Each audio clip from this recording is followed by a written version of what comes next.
I'm not a lip reader, but it looked like right here she says, effing white girls. Oh man, effing trash, effing. Too sure what she said, but the way people are taking it is that she said some very disrespectful stuff. All right, so let's take a look at what she is saying right here. Yeah, whether or not she said, white girl trash or, effing white girls, the call was effing trash. Did you? There's people, thousands of them, just sitting there watching on purpose. It's very disruptive. It's called the freaking game that they pay you money to play. Don't play the game. It's very disruptive. It continues. Brittney Griner voiced frustration in a recent interview, claiming that Caitlin Clark is ruining what you fucking white girl. That's the phrase that detonated like a grenade across WNBA Twitter. 4 words, and suddenly, the timeline went nuclear. Within hours, TikToks were dissecting audio clips like it's the Zapruder film. Reddit threads turned into courtroom investigations, screenshots flying, side-by-sides comparing lip movements. ESPN, silent, Bleacher Report, careful. But fans, oh, they were loud, because this wasn't just another hot mic moment. This was personal, racial, generational, cultural. The alleged target? Caitlin Clark, the rookie phenom. The face of a new WNBA. The lightning rod for every she's overhyped take and every sold-out arena ticket. And suddenly someone, allegedly, dropped that slur in her direction, and the internet wanted answers. People started asking, was it Brittney Griner? Did the mic catch her in 4K? Was it frustration? Bias? Or was the whole thing misunderstood and misheard in a sea of chaotic court noise? But let's not sugarcoat it. The phrase didn't just echo, it divided. Fans split instantly. Some called it justified rage in a league that's been systematically overlooked unless a white player breaks through. Others said if the roles were reversed. If Clark had said something like that, her career would be over by tomorrow morning. And here's the wild part. This isn't just about one sentence. It's about everything it represents. Because that phrase hit a nerve, the WNBA's deepest, most unspoken tension. The divide between old guard and new hype, between race and representation, between those who built the league and those the Uzai media finally decided to notice. Caitlin didn't even have to say a word. Her presence, her fame, her existence triggered a cultural powder keg, and whether Brittney said it or not, the fire's already lit. So now the question isn't just, who said it?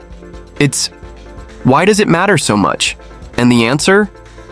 Oh, it's messier than you think, because what comes next isn't just about words. It's about power, legacy, and a league on the edge of an identity crisis. Stay locked in. We're just getting started. The WNBA said nothing. The league office stayed quiet. No official statement, no mic review, no fines, just silence. But the internet? The internet turned into CSI, Courtside Edition. TikTok sleuths started syncing crowd footage with TV broadcasts. YouTubers were frame-by-framing every interaction. Slow-mo clips of Brittney Griner walking past Caitlin Clark. Angle switches, lip-reading attempts. Even audio engineers weighed in on the background noise. Some fans swore they heard it. Others said it was just a misheard yell from another player. But one thing was clear. Everyone was acting like this was the Zapruder film for Gen Z basketball, and while the league played PR ghost, social media played judge and jury. Tweets racked up thousands of likes. If Caitlin said that, she'd be suspended before the fourth quarter ended. Y'all let Griner say that and just move on? Wild. This is why nobody takes WNBA coverage seriously. But let's pause. Because this isn't just about what was said, it's about who supposedly said it. Brittney Griner isn't just any player. She's a WNBA icon, a survivor, a political symbol, and a lightning rod. She's gone from unjust Russian imprisonment to national headlines, and now possibly at the center of a race and respect firestorm.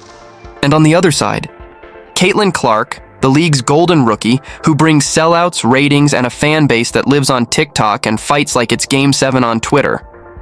So when fans started hearing "fucking white girl" in the background, and when the league didn't clarify, didn't investigate, didn't even address it, the internet did what it does best, filled the silence with fury. This moment exposed something deeper, a league that preaches equality, caught in a moment of unequal accountability. A rookie under constant scrutiny, a vet who might have crossed a line, or might be a victim of misinterpretation, but the league staying silent? That said more than the clip ever could, because when truth gets blurry and bias gets loud, fans don't wait for statements. They decide. And in this case, that decision could change everything. Next up, the double standards nobody wants to talk about. Let's be real. If Caitlin Clark had said it, it would have been front page ESPN, full cycle CNN, and probably a White House press briefing by noon. And that's the double standard that's got fans fuming, because when Griner allegedly drops a racial slur mid-game, silence. No replay from the league, no comment from the coach, no call for accountability, just vibes and confusion. Now, let's not sugarcoat this. The WNBA has always walked a tightrope between racial politics and representation. It's a league built by black women, powered by activism, and often ignored by mainstream media. Until someone like Caitlin Clark shows up and suddenly the cameras don't stop rolling. So when a slur allegedly gets hurled at Clark, a white player who's constantly been positioned as the face of the future, the league's silence doesn't just feel passive, it feels intentional. Fans aren't dumb. They see the pattern. When a black player gets hate, the league tweets a statement before the clock hits 0, but when it's reversed, crickets. And this isn't just about Griner and Clark. It's about how the league protects some players and puts others under a microscope. Caitlin gets elbowed, hip-checked, slammed, and somehow she's the villain? Meanwhile, if she even breathes too loud on defense, it's privilege, entitlement, and she better respect the vets.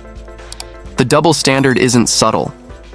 It's loud, and it's dividing the fan base in real time. Reddit threads are calling it racial gymnastics.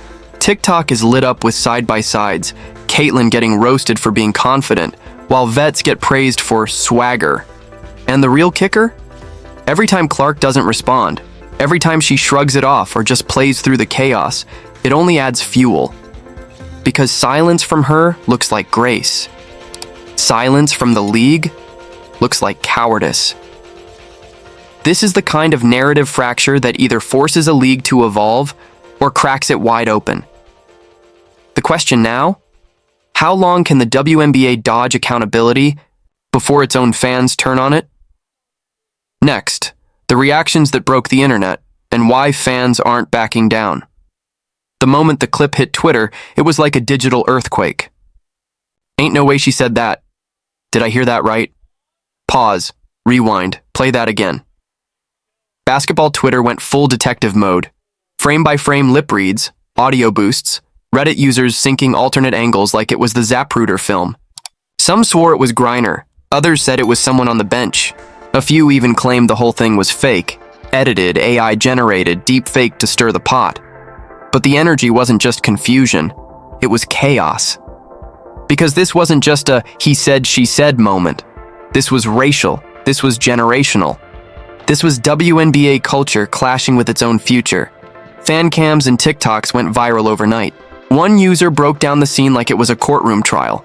Another did a parody skit titled WNBA Players When Caitlin Enters the Paint. It was satire. It was drama. It was war. And the memes? Relentless. Clark's face with the hunger. Game soundtrack. Griner edited into a Real Housewives meme. Who said that? One post captioned, "The WNBA is one mic-it-up moment away from an HBO special." Even non-WNBA fans started chiming in, because that's what Caitlin Clark brings. She's not just a player, she's a headline generator. She drags eyeballs into the league. And this time, those eyeballs saw something they couldn't unsee. And yet, the league said nothing. No statement. No fine. No mic'd up segment aired on TV. which only made the fans more unhinged. "Y'all got all this drama and still can't crack 1 million viewers?" one fan tweeted. Another said, "This is why casuals don't take the WNBA seriously. No transparency." Ouch. And the longer the silence stretched, the louder the theories got. Because when leagues refuse to address the elephant in the room, fans build a circus around it. This wasn't just noise. It was outrage wrapped in memes, fueled by years of bias, and set on fire by the league's refusal to explain anything. And trust, this is far from over. Up next, why this controversy isn't just about one phrase, but about the tension building between rookies, vets, and a league trying to define its future. Let's keep it real. Caitlin Clark didn't just walk into the WNBA. She crash-landed into it with a Nike deal, sold-out arenas, and a media circus big enough to rival the Super Bowl. And some of the vets? They're not clapping, because here's the unspoken truth nobody wants to say out loud. Caitlin isn't just a rising star. To a lot of these seasoned pros, she's a walking reminder of everything they never got. Years of grinding with no cameras. Dominating games with barely a whisper from ESPN. Getting paid peanuts while Clark lands endorsement deals before even playing a full month in the league. It's not hate, it's history, and you can feel that tension bleeding into every game. The hard fouls? They're not just defense, they're statements. The icy handshakes? That's not sportsmanship. That's resentment. Let's not forget, this is a league where legends like Sylvia Fowles and Simone Augustus didn't get 1/10 of the attention Clark is pulling. And now here comes this 22-year-old rookie with 2 million followers and a camera crew behind every layup. There's a generation gap here, not just in age, but in how fame is earned and what respect really means.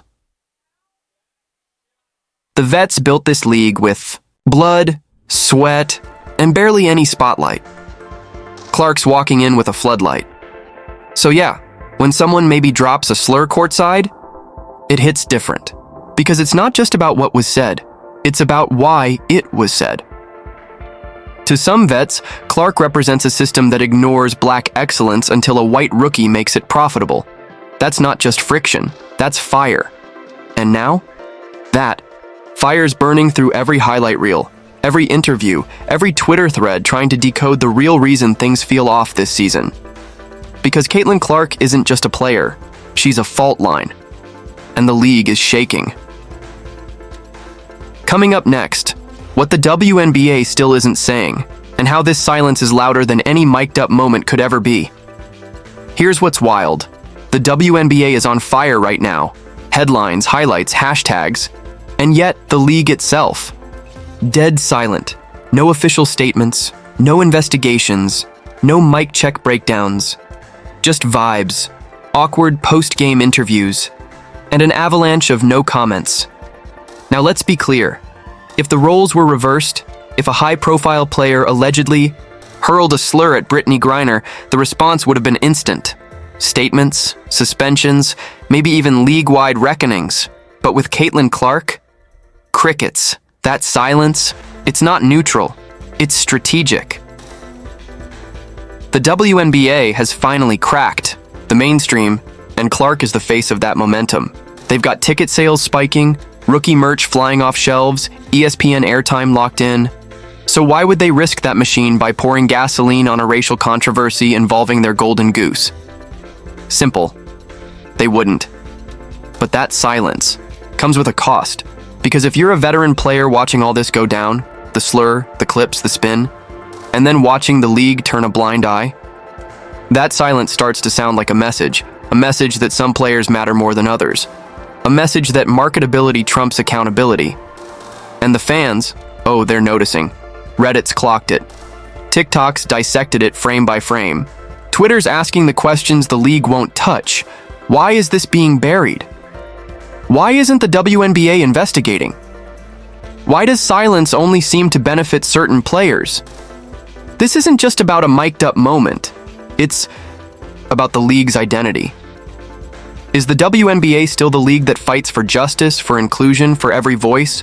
Or is it morphing into something else? Something quieter, safer, more corporate? Because when the league chooses silence in the face of controversy, it's not protecting the game, it's protecting its image. And that image, it's starting to crack. Next up, the fan base fracture. How this drama isn't just affecting locker rooms, but splitting the internet right down the middle. This isn't just a league controversy anymore, it's a culture war.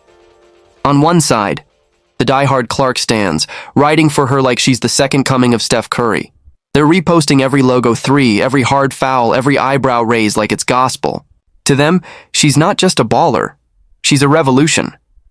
A rookie dragging the W into the spotlight by sheer force of hype. On the other side, the WNBA lifers, the ones who've been holding this league down for decades. They're calling out the double standards, the media bias, the way Caitlyn's being protected while black vets are vilified for showing the same emotion, the same edge. Just open Twitter. It's a war zone. Y'all babying Caitlyn while ignoring real ballers, like Aja Wilson. Caitlyn's taking hits because she doesn't flop like the rest. Imagine if a black rookie got this kind of platform.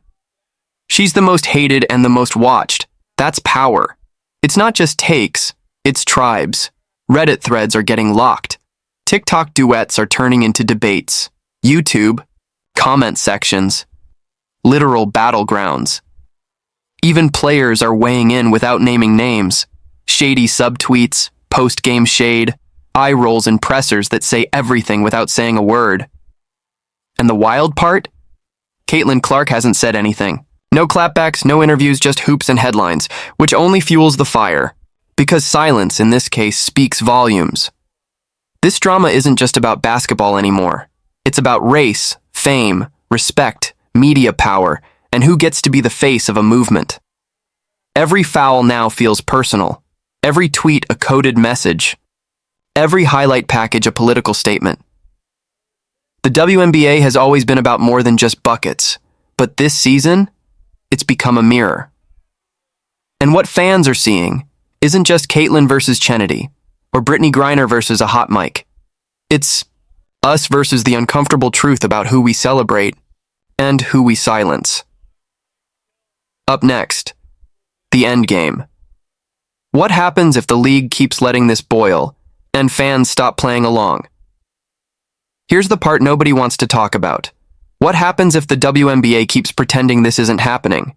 What happens if the league stays silent while Twitter burns, while fan bases go to war, while the players themselves are clearly, visibly, not okay? Because this isn't just about one slur, one foul, or one rookie anymore. It's about trust. And right now, that trust is cracking. You've got veteran players feeling like they have to walk on eggshells, while Caitlyn Clark becomes the league's protected poster child. You've got younger fans flooding in because of the hype, but they're watching how the league handles its own locker room tension. You've got media outlets spinning narratives like it's a reality show. And worst of all, you've got silence from the top. No statements, no accountability, no clear action, just vibes. And vibes won't fix this. If the WNBA lets this moment slide, if it allows veiled racism, coded aggression, and player division to brew unchecked, it risks something far more dangerous than controversy. It risks losing momentum. This was supposed to be the breakout season. The year the W finally got mainstream love, primetime slots, record-breaking views. The year people started watching.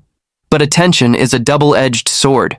Because once people are watching, they're also judging how you treat your stars. How you protect your culture. How you handle the messy moments that don't fit neatly into a marketing package. This is the league's tipping point. Stay silent, and you let the chaos define the story.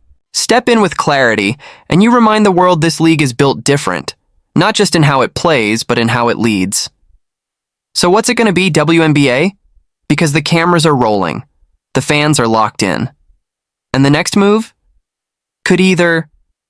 Unit, let's be real. This was never just about Caitlyn Clark. She's the spark, sure, the lightning rod. But the fire? That's been burning for years.